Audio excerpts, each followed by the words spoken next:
y a dans nos professions plusieurs formes d'ogre et de dévoration. Tout a commencé par les ogres, le patient ogre, l'ogre soignant, l'ogre aidant. C'est sur ce thème très symbolique de la dévoration dans les soins que se sont ouvertes les Journées nationales des infirmiers libéraux les 23 et 24 septembre à la Villette, à Paris. Une manière de prendre de la hauteur dès le lundi matin, comme en témoigne Michel Béguier, un infirmier habitué des Genils.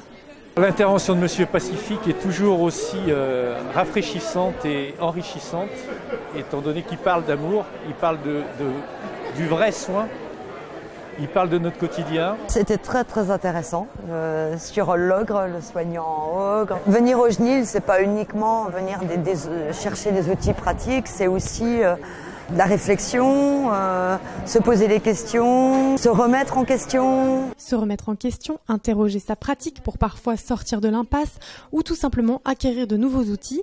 C'est ce que proposent les intervenants lors de ces journées. L'épuisement professionnel, la détection de la maltraitance envers les personnes âgées, le suivi psychiatrique d'un patient à domicile.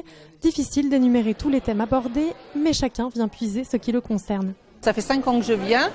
C'est plus information, échange avec les collègues et puis voilà, voir les différents exposants. La première notion à savoir, c'est qu'en hypnose, on ne fait pas de l'hypnose sur quelqu'un, on fait de l'hypnose avec quelqu'un. L'hypnose, justement, c'est Olivier Serantoni-Vasseur qui est venu en parler. L'occasion de faire le point, bien sûr, mais aussi de défendre cet outil qui a toute sa place dans la pratique infirmière, nous explique cet infirmier libéral et hypnopraticien. Je pense qu'il faut faire avancer la profession d'infirmière. La profession avance de plus en plus avec la naissance des IPA, des nouveaux rôles, des nouvelles qualifications. Et je pense qu'il faut aller vers ces qualifications, il faut aller vers cette recherche de compétences. Et c'est un outil aujourd'hui qui est particulièrement adapté à la pratique infirmière.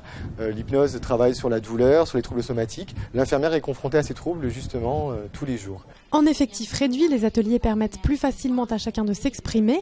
Les infirmiers racontent ce qu'ils vivent et s'amusent de la mise en pratique. Quel chemin je peux trouver pour être dans une relation vivante, respectueuse de l'autre et de moi-même?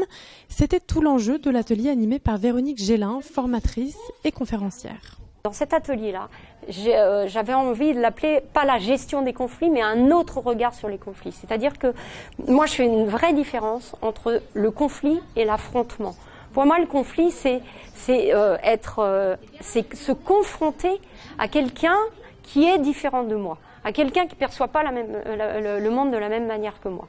Et le conflit, il est plutôt riche. Enrichissons-nous de nos différences et coopérons plutôt que affrontons-nous, quoi. Ça, c'est vraiment mon mot, quoi. On ne peut pas faire que constater cette chose-là. On peut le constater, mais on peut aussi dire que plutôt que de crier sur ce monsieur, elle pourrait s'asseoir auprès de lui prendre la main et lui dire « calmez-vous, votre femme sera là demain », etc. Bilan de ces journées, des échanges instructifs entre professionnels. Et c'est donc à l'un d'eux qu'il revient de conclure. Nous avons demandé à Michel Béguier de nous dire ce que les Genils lui ont inspiré. L'envie de revenir en fait, parce que de se former, de continuer à explorer tout ce métier. Je vous remercie.